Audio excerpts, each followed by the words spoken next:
Yo, what's going on, y'all? It's Cone back here again today with another episode of After the Buzzer, the show where I recap the NBA games from the night. And we just had game 2 of the Western Conference Finals, Lakers versus Nuggets, with the Nuggets coming into this game up 1-0. But it was a game that was full of positives for both sides in game 1. Of course, the Nuggets got by far the biggest positive, which is the win.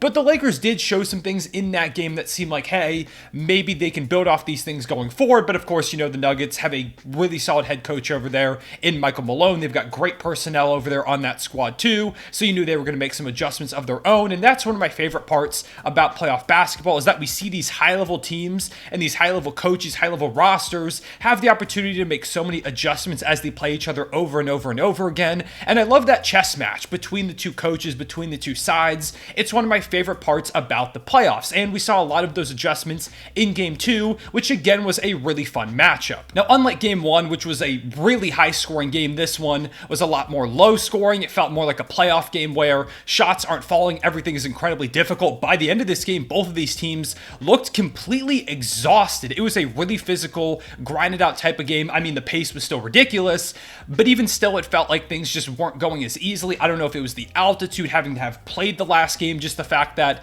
the miles on all these guys' legs from the season and this deep playoff run is kind of catching up to them. But by the end of this game, both sides looked completely exhausted. But with some of the play we saw in the fourth quarter, you probably wouldn't have expected that, because there was high-level shot making and basketball all across the game through all 4 quarters. But at the end, like was kind of the case in game 1, the Lakers just didn't have enough offensively at the end of the game. They made a great run. They had a pretty sizable lead actually in the fourth quarter, but the Nuggets ended up storming all the way back to take the lead, and the Lakers just didn't have enough gas at the end. The Nuggets come out on top in this one, 108-103, to take a 2-0 lead on the Los Angeles Lakers, heading back to the Crypto.com arena, which still is a terrible name for an arena.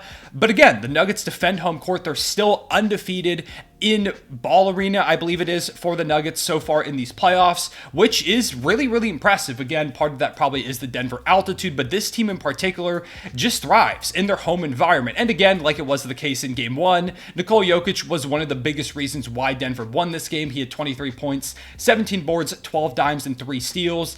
He was all over the place, particularly in the first half where he did most of his damage scoring-wise. The Lakers defense tightened up on him a bit, and he just wasn't hitting the shots that we typically see Jokic knocked down in the second half, really even in the fourth quarter. I don't think he made a single field goal in the fourth. And again, he also looked pretty exhausted. The Lakers defense was physical with him. LeBron James was being really physical with him the entire game, playing a lot of those possessions. And Anthony Davis, of course, also saw some possessions on Jokic as well. And when you have those two really physical guys battling with you the entire night, you're going to be exhausted. So Jokic kind of fell into more of a playmaking role towards the end of the game, which ended up working out because he's one of the best playmakers in the world. And you've also got some amazing scoring threats on this team. And one of those scoring threats in particular was the true hero and story of this entire game. And that guy was Jamal Murray, who was awful for the first 3 quarters. He put up 14 points on 5 of 17 shooting. He was getting hunted defensively, similar to how he did last game. The Nuggets did a bit to address some of these issues, but even still, he was a liability out there, and he couldn't score this time to keep up with it.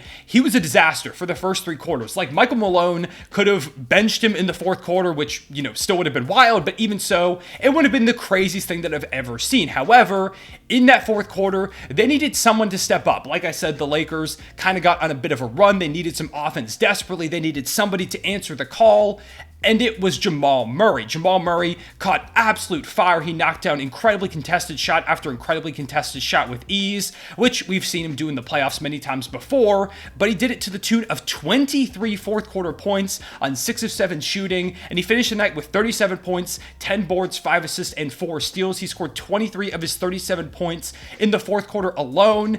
If you look at the box score, he ended up shooting 50% from the field in this game. That's how amazing he was in the fourth. The stat line that I just read is incredible. If you just looked at the box score and didn't watch this game, you never would guess that Jamal Murray was awful for the first 3 quarters.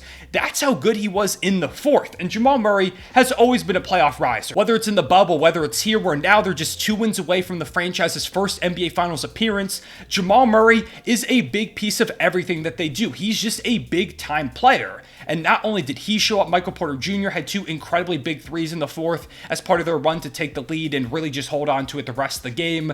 They reached a point in the fourth quarter where they were clicking on all cylinders. Again, like I said in game one, when Denver has these shots falling and everybody's in rhythm, they feel basically impossible to stop. Like, I don't know if there's an answer for this Denver Nuggets offense when they really get into the rhythm, when Nikola Jokic is knocking down shots, and even if he isn't, when he's playmaking at a high level, Jamal Murray is hitting these crazy step-back threes. Michael Porter Jr. is shooting over anybody that you try and put on him. You've got guys like Bruce Brown, Kentavious Caldwell-Pope that can knock down threes. Aaron Gordon is cutting to the basket and locking up on the other end. They get in these zones where they're completely locked in, and it's some of the most enjoyable offensive basketball that I've ever watched. This Nuggets team is just so much fun to see play basketball. Again, if you've got a friend who isn't into basketball, show them the Nuggets run offense, and I guarantee you they'll be a basketball fan by the end of the game that you showed them. This Lakers defense is really good, and they had some amazing possessions. Again, they just fall a bit short because the Nuggets finally found that rhythm in the fourth quarter and again looked completely unstoppable. Also, I want to give a quick shout to Bruce Brown, who again is one of the best role players in the league and was great as well in this one, playing some solid defense, and also offensively, he continues to take some jumps. He hit some huge threes in this game. He was talking smack to D'Angelo Russell, the Lakers bench.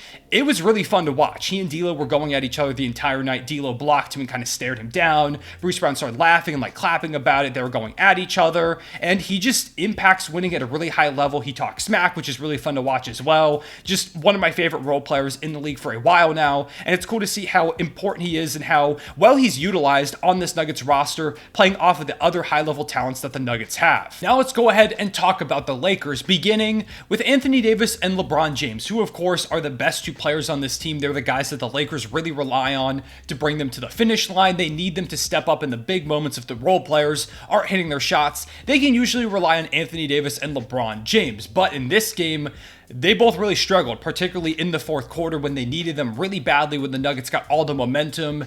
They didn't really show up. Anthony Davis was bad in this one offensively. Now, defensively, he was, again, amazing. It's kind of an every game thing for AD defensively. You just expect him to be on another level. But offensively, it's been another story. We've seen him have up and downs, and more recently, it seemed like he kind of got some of those fluctuations under control. But in this game, we saw an example of the lows that we sometimes see from AD offensively. He put up a great stat line of 18 points, 14 boards, 4 assists, 4 blocks on 4-15 shooting though, and he was also 1 of 3 from 3, which for some reason he took a few of them down the stretch. Now again, he did make one, and the one that he made was huge, but for some reason towards the end of this game, it was a shot that they reliably went to a couple of times, and when you've got Anthony Davis, you know he can knock down those threes and should be able to step out and hit them if you need him to, but it's not a shot that you should rely on. You have a lot better three-point shooters on that roster. You need AD to get down low, maybe get a three-point play by getting an and one, something like that. I just felt like he kind of settled a lot in this game, and it's not what you want to see from one of your star players, which actually very perfectly segues into one of the main guys I want to talk about in this video, and that's LeBron James. Because if we're talking about guys that often settle for shots, LeBron has been a big topic of discussion in the playoffs for exactly that. Now, if we take a look at his overall performance on the game, he wasn't terrible. He finished the game with 22 points, 8 rebounds, 10 assists, 4 steals, and 2 blocks on 48% shooting. Overall, I'd say he was pretty solid for most of the night. But beyond that, there were some issues, and the main thing in particular is the three-point shooting from LeBron James. Now, again, he's been good over the course of this playoff run. He isn't quite as good as he once was, but he's still been good. I mean, he's still LeBron James. He still is a really impactful player. But one glaring issue in his game that's kind of been there for most of his career is the three-point shooting. He's never been a particularly great three-point shooter. He's had some better seasons than others.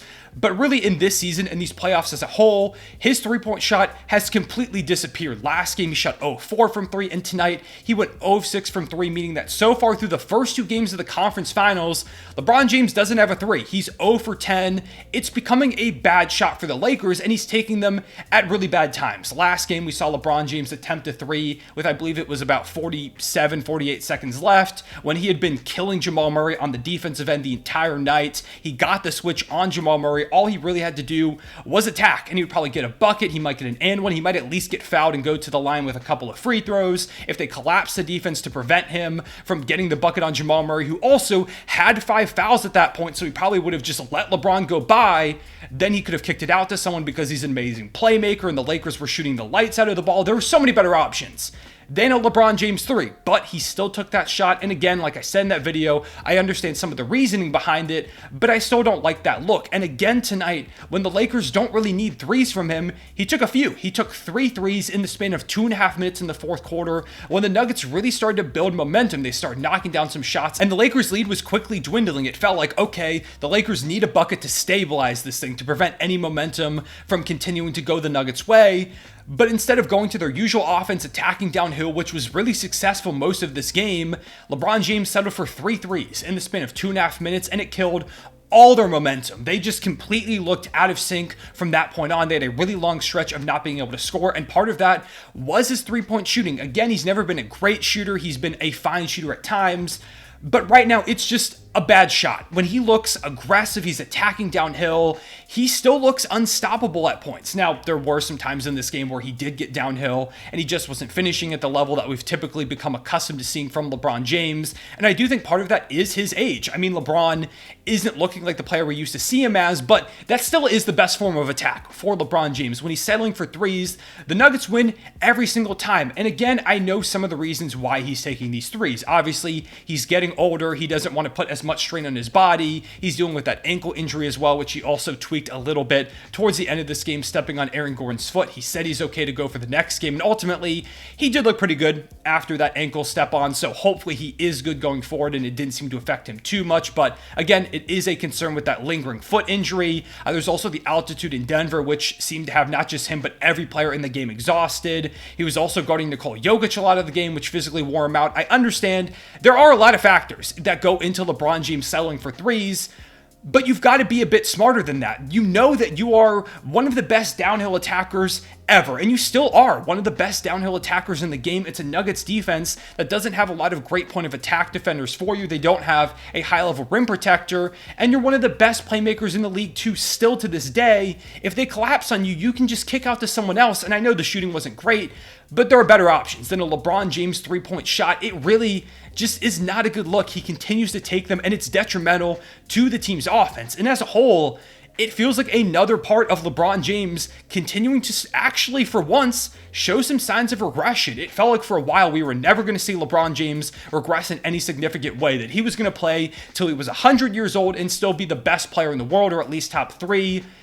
It's not really the case anymore. LeBron James can't carry the Lakers at the level that he used to be able to. He played some solid defense on Jokic. He had some solid offensive moments, but he really ran out of gas towards the end of this game. I mean, on one of the Lakers, in fact, I think it was their final offensive possession, he just missed a reverse layup. That would have been huge and helped them cut the deficit down a little bit. Now, they probably still wouldn't have cut up, but even still, it was a somewhat significant shot in the moment, and he kind of just missed it. There were also a couple of times where he would attack the rim on the other side where he just didn't kind of seem to have the jump that he needed to get up to the level that he usually does. He short-armed a couple of layups. He just completely lost the ball at one point on a dunk attempt. He doesn't have the physical agility that he used to. A few years ago, he was still kind of the consensus #1 guy in the league. At this point, it's kind of a conversation around whether he's still top 10, and I still think he's an amazing player. It's just kind of wild to legitimately see some signs of regression from LeBron James after this long. And that's part of the reason why I'm a bit more concerned than I normally would be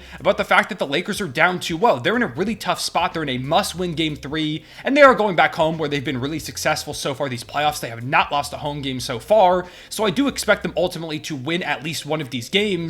But if you go down 3-1 at any point to the Nuggets, it's probably over. I just don't think LeBron James and these Lakers have the ability to take 3 straight games on the Denver Nuggets. I think it's going to be really hard already for them to take 4 out of these next 6. They're going to need some amazing play from LeBron James going forward. They need him to continue to defy Father Time. They need Anthony Davis to be a bit more consistent.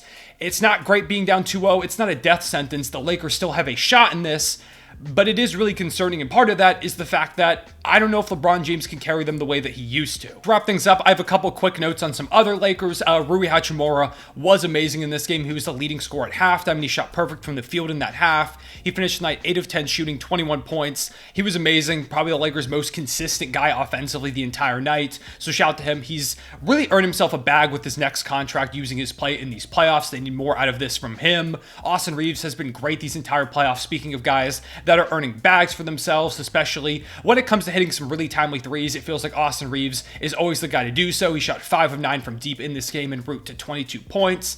D'Lo and Dennis Schroeder both need to play better, both offensively and defensively. D'Angelo Russell in particular has been really rough in this Western Conference Finals so far. They need him to be better as their starting point guard, or maybe they need to look elsewhere and find someone else to start there at the 1. Those are my takeaways from Game 2 of this Western Conference Finals. Let me know in the comment section below what your biggest takeaways were, and do you think the Nuggets are going to go ahead and end up finishing off this series, or do you think the Lakers can make the 2-0 comeback, led by LeBron and Anthony Davis, who finds some more consistent play? Who do you have winning Game 3 in particular? What do you think about the Eastern Conference Finals as well? I dropped a video on Game 1 of that yesterday. Make sure to go check that out.